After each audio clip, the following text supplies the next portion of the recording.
जय सियाराम। पाठ 6 I love you teacher. First of all reading करिए। Helen Keller became deaf and blind when she was very young. Since she was deaf, she did not learn to speak. So her parents were extremely worried. Then they found Miss Sullivan, a teacher for the deaf and blind. That changed Helen's life. Here is an account of the turning point in her life in her own words. I still remember that morning of the year 1887. I was just 7 years of age then. My teacher, Annie Sullivan, came to our house that day.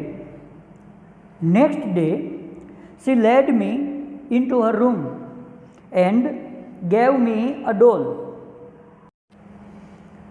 I played with it for a while.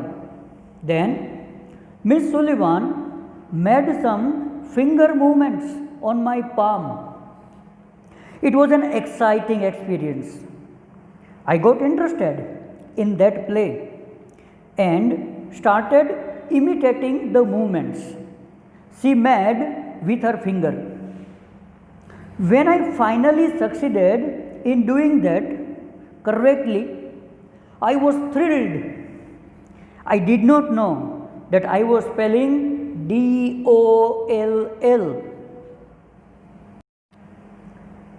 Some days later, we were walking in our garden.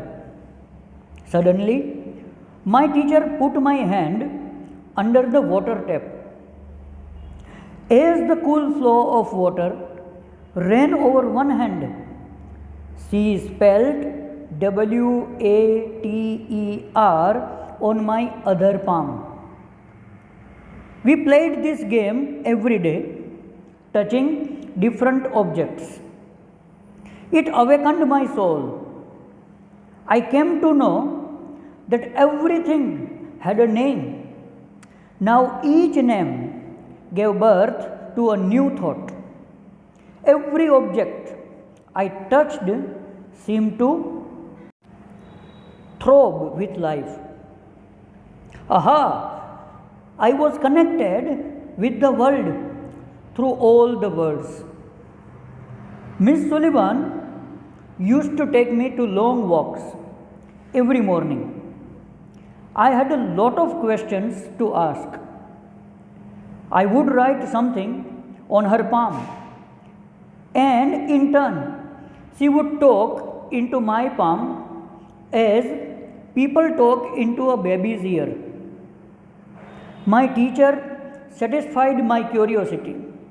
Now, everything around me was full of life, love, and joy. The second stage of learning was more difficult. It was also based on the sense of touch. Miss Sullivan would speak a word and ask me to touch her lips and throat slowly. I learned to speak through the movements of the lips and the vibration in the throat.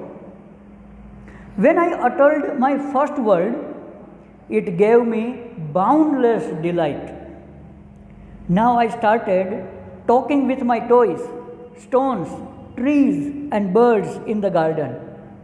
I felt amazed and delighted as my sister ran to me when I called her, and my dog obeyed my commands. I was able to speak. It was a miracle. When I studied seriously, it seemed more like play than work. Whenever anything delighted or interested me, Miss Sullivan would talk about that as if she were a little girl herself. She taught subjects like science, by making it so interesting that I remembered everything.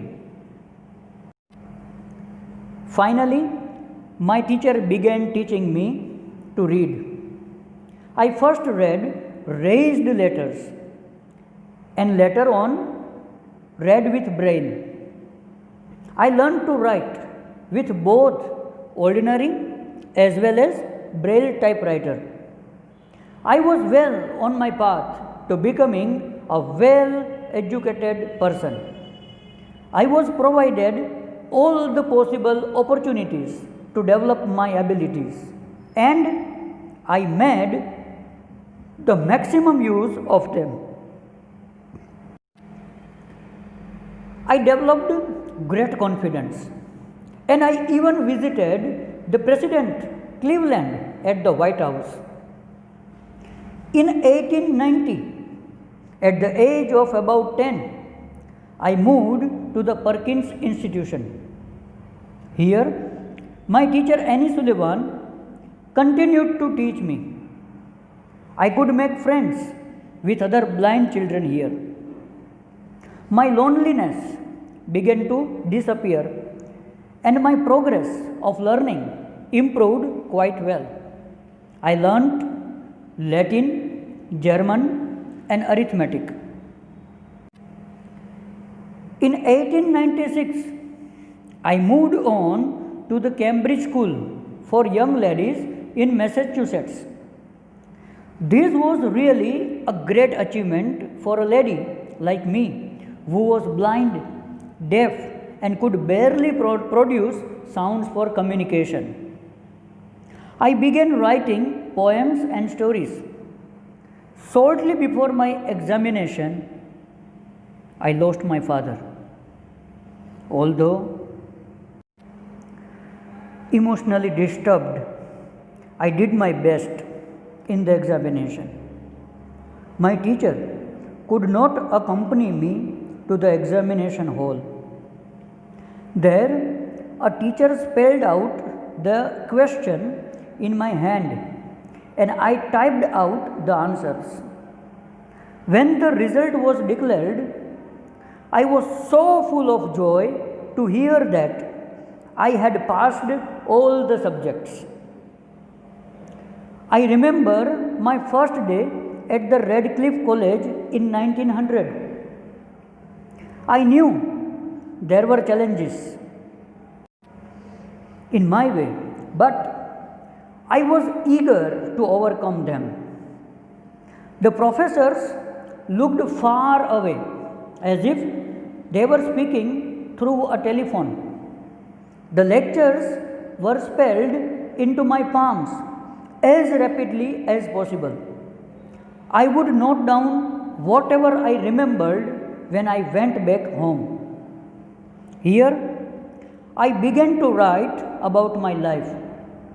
I wrote the story both in braille and on a normal typewriter. The story of my life was edited by John Massey. The writing was published in a magazine in 1903, and I was paid for it. We the blind are as indebted to Louis Braille as mankind is to Gutenberg.